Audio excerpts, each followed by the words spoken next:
Hello and welcome to another episode of Literary Gladiators, the show where we discuss debate literature in all of its forms. If it's written work, it's game. Let's meet the panel. Hi, I'm Larry. Hi, I'm Jesi. I'm Tori. And I'm Josh, and it's the four of us again.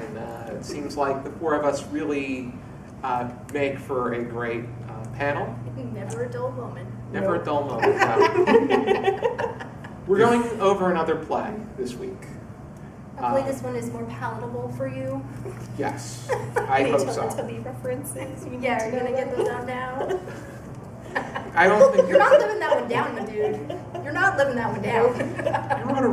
I wrote the same thing in my review, so... The Teletubbies are better than classical plays. I'm sorry, I'm done. I'm done ripping. I apologize. It's out of my system now. We're going over Cyrano de Bergerac by Edmond Rostand.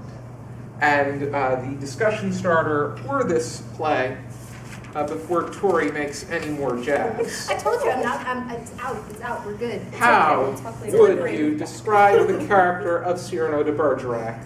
How important do you feel his character is in driving the play? I liked him. I don't know what it was about him, but I liked him. Like, I mean, he kind of, at first when he was first introduced into the play, I felt that he kind of seemed like, and forgive my language, an a-hole with how he was introduced, how he's just like, get off the stage, you know, like, just kind of a jerk. But as the play went on, it was like, wow, okay, I can see why people seem to like him, but I can also see why people seem to hate him. I would be on the side of liking him. He just seemed like a very selfless kind of guy. I agree with that. I think he was like to me, he comes off as a Jack Sparrow or Johnny Depp kind of character, where he... the lovable jerk trope. He's a valiant fighter, but he's also a very eloquent individual. He has a great way with words, and he, despite the fact that he has that physical determinant with the funny-looking nose, every other attribute makes up for that. He's a great fighter, and he presents himself very well. Funny, sarcastic. Christian, on the other hand, is very good-looking, but he is not a good fighter, and he doesn't speak very well, and he's very one-dimensional, as is everybody else. Outside of Cyrano de Bergerac, everybody else is a one-dimensional And I think it's done on purpose, because Cyrano is such a large personality, and he's quite literally larger than life with those kind of, but in a way that is so workable and so likable that, like, you can't help to not like you can't hate him. Like, he's so goofy, and he makes fun of that one actor at one point, and it's done in a way though that you can totally tell, like, he's inciting this person on purpose. He knows exactly what he's doing. And to answer that question that you just asked, is this play would not be the play that it is without him. He is the driving force. There would be no play without him. Like, it really wouldn't, because it's named after him, for God's sake. the whole reason why Christian and Roxanne, right? Yeah. The whole reason why they even get together is because he steps in and it's like, all right, don't worry, you suck at writing, but I'll write these letters for you. And I absolutely love the fact that he's like, it's okay, I got you, and then, like, just waxes poetically, and she falls in love with that. So I felt kind of bad for him in a way, because it was like, man, here he is thinking he's not good enough to, like, win her heart when she's actually falling in love with him without even realizing it. Like, inadvertently. Yeah.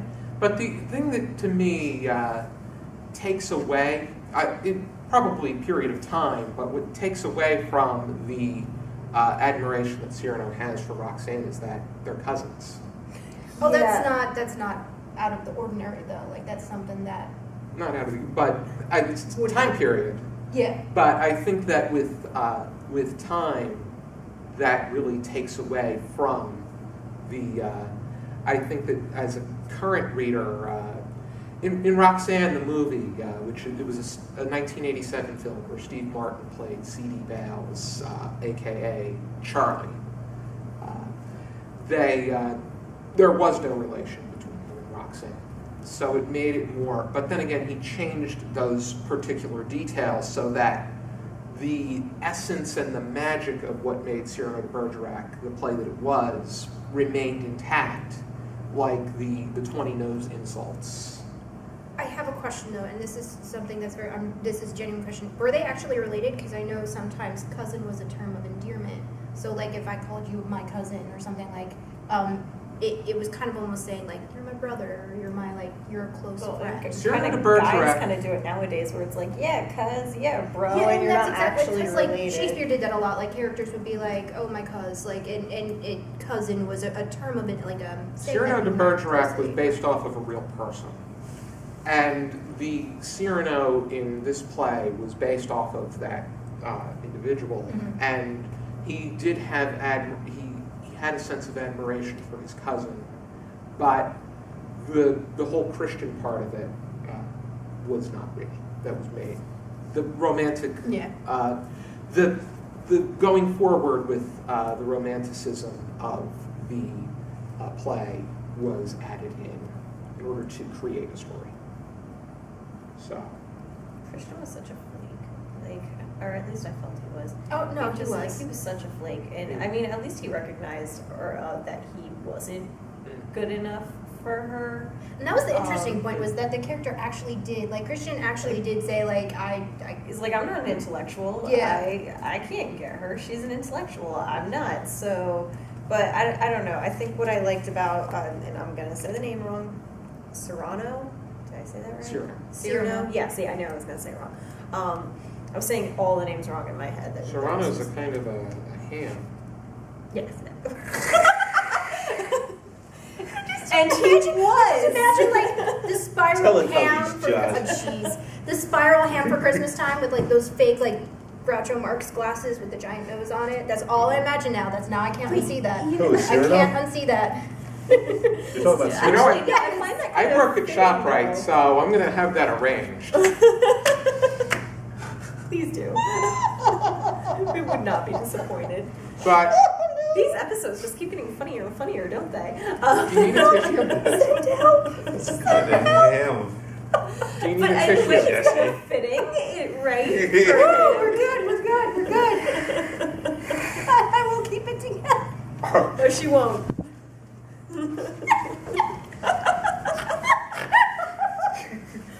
Oh my God. Okay, we're good. Okay. Breathe. Oh God. We're good. Back on topic. Yes.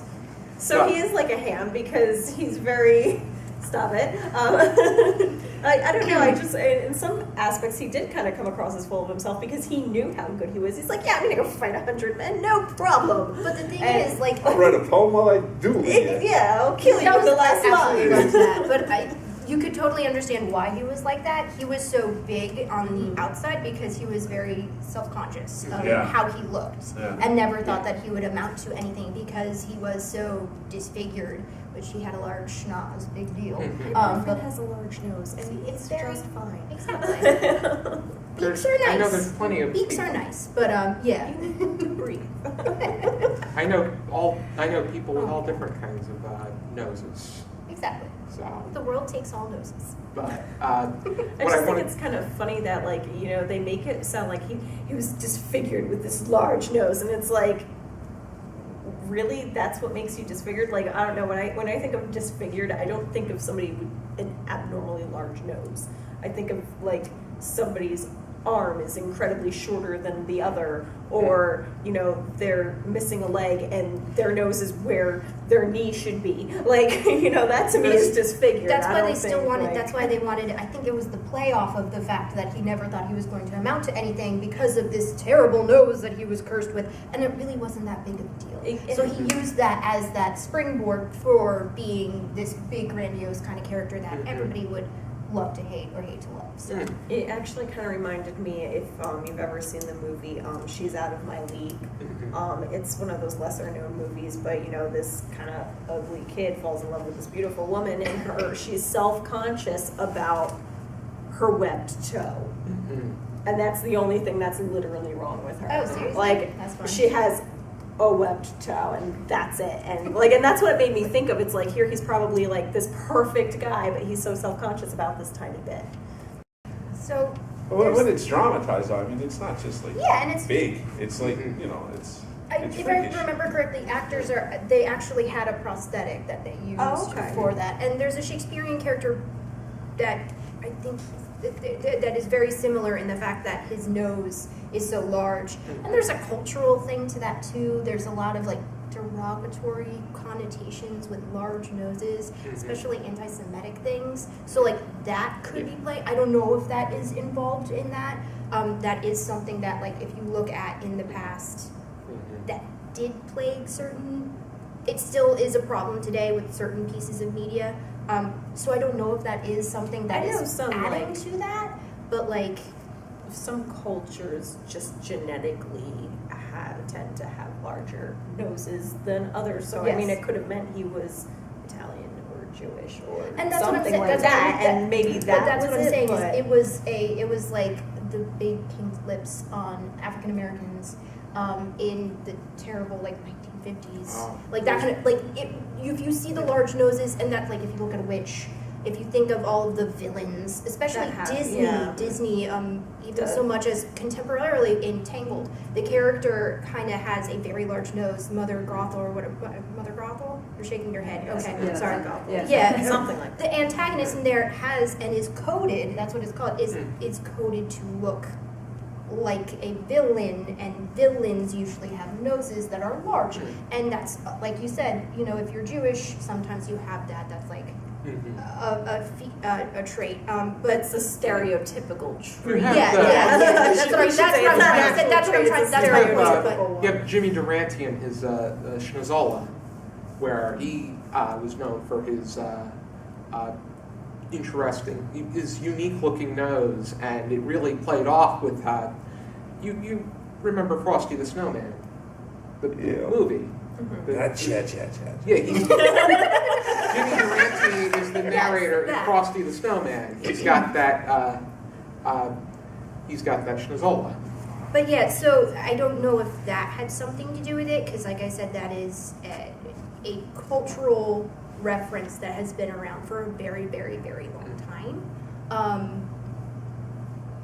So that was my point there. So maybe it was more of like a shame of his heritage as opposed to like the actual could attribute to it. I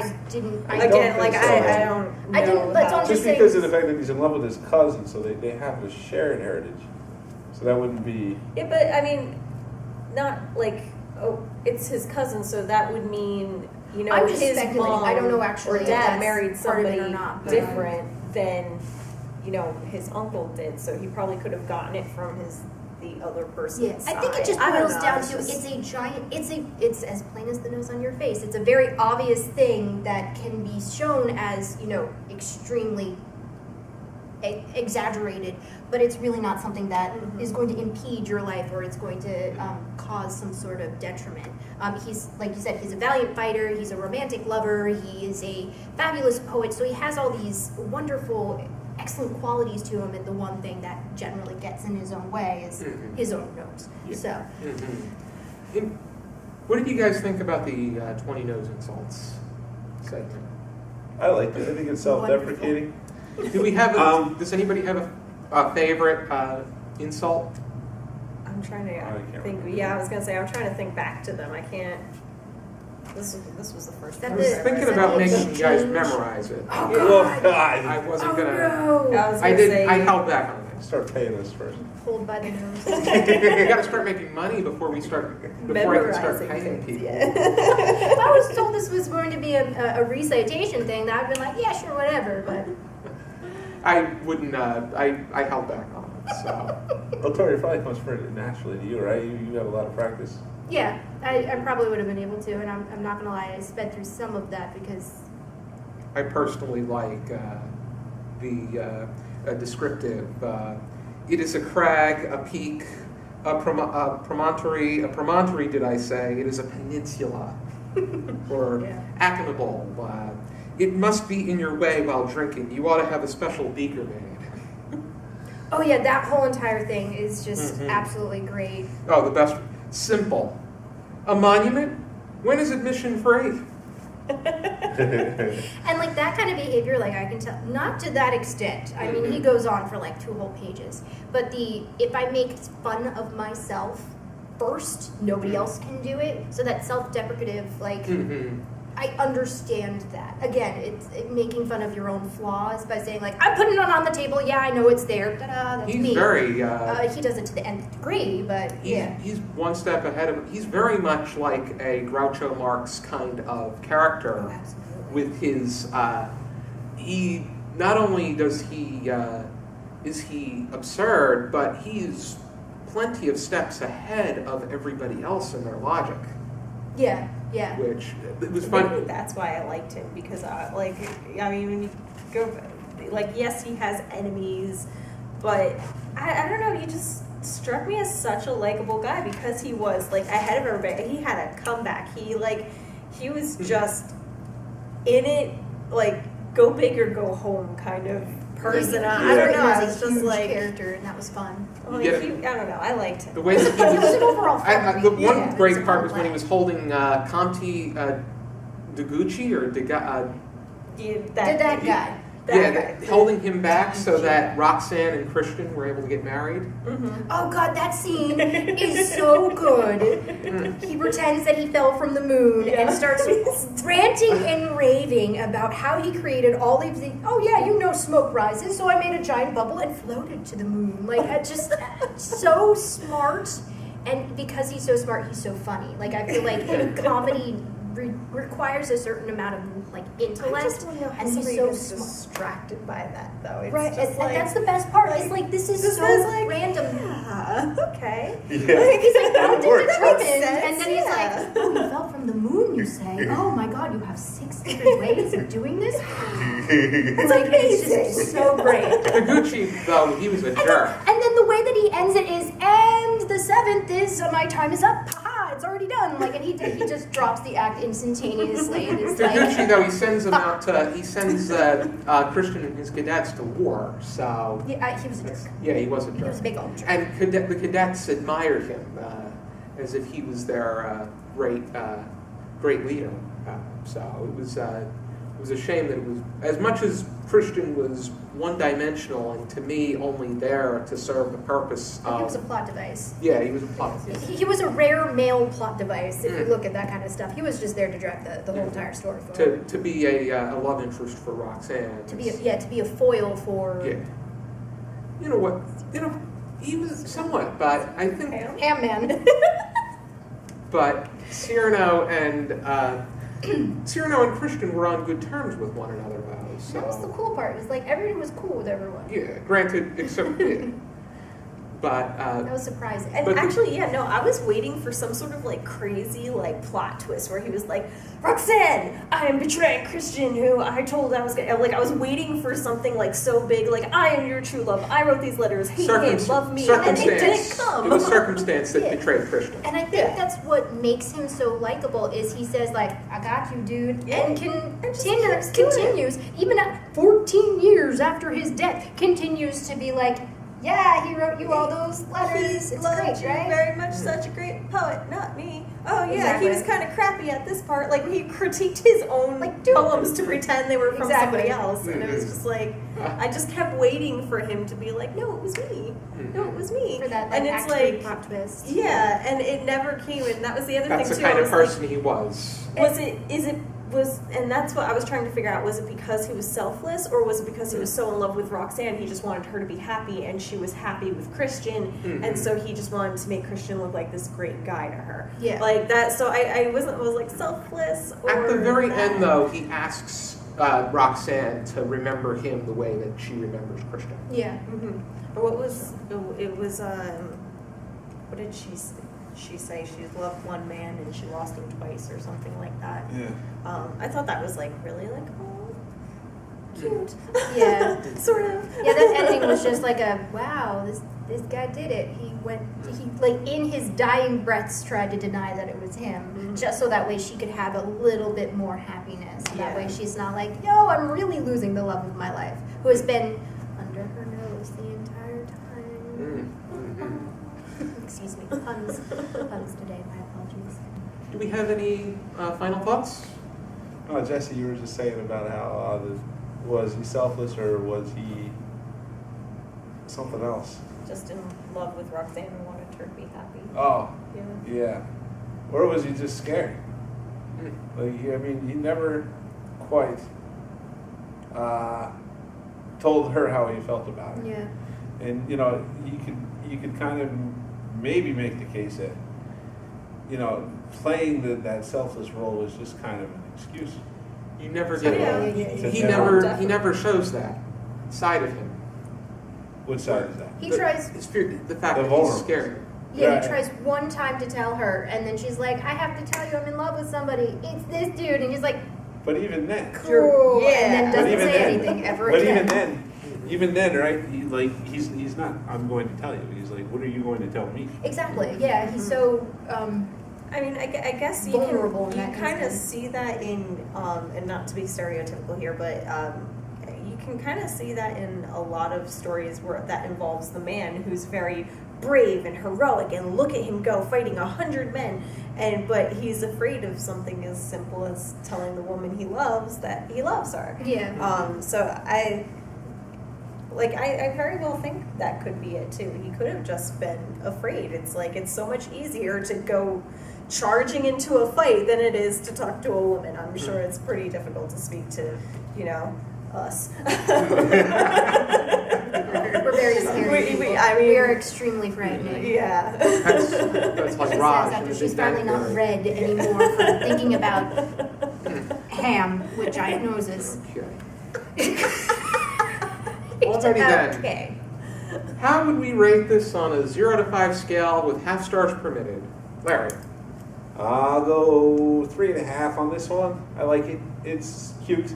Not exactly, my cup of tea so much, so I'll go 3.5. Just out of personal taste. I mean, I said off camera, a little while ago that I'm not normally a huge fan of reading plays because I don't know, I just prefer to see them. I think that's what they're meant to Yeah, be. well, exactly. So, I mean, I had trouble with Shakespeare, Midsummer's Night Dream, just trying to picture everything. That's I felt a was funky one. Yeah, this I felt was pretty easy. I found it rather enjoyable, so I'm going to give it a 4. I liked it a lot, and it was fun, and the character, the main character, I'm not going to try to say his name, again, ham guy.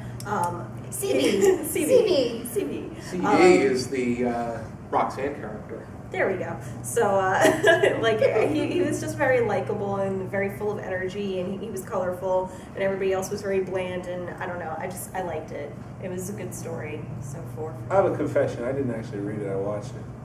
And There's that's a fine. performance of it on YouTube. It's good.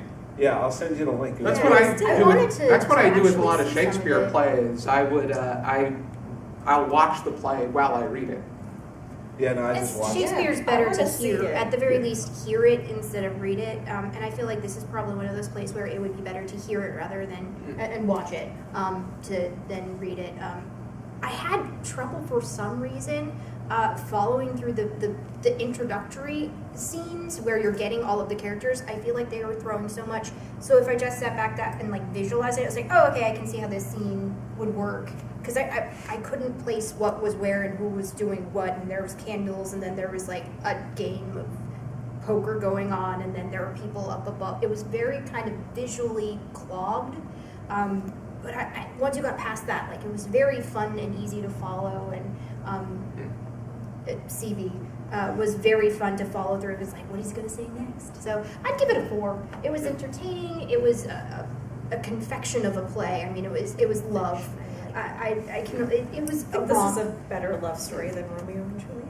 Oh yeah, because it's an actual love story. How many people die in this one versus that? And, Yeah, exactly. I give it a 4 as well, and the reason I bumped it up to a 4 was because of Cyrano de Bergerac himself. Just fun character. I think that because of him, because of his the way his character was fleshed out so well, and how absurd and brilliant he was, I think that people should read it on that basis. Yeah, and there was a play that I was in that's based off of an Italian operetta, Scapino, and the main character Scapino, El Scapin or something is the Italian version of it, is so clever and crafty and devises all these things off the top of his head, and is so likable in that way where he's like a goofball, but he can be very serious and that kind of stuff.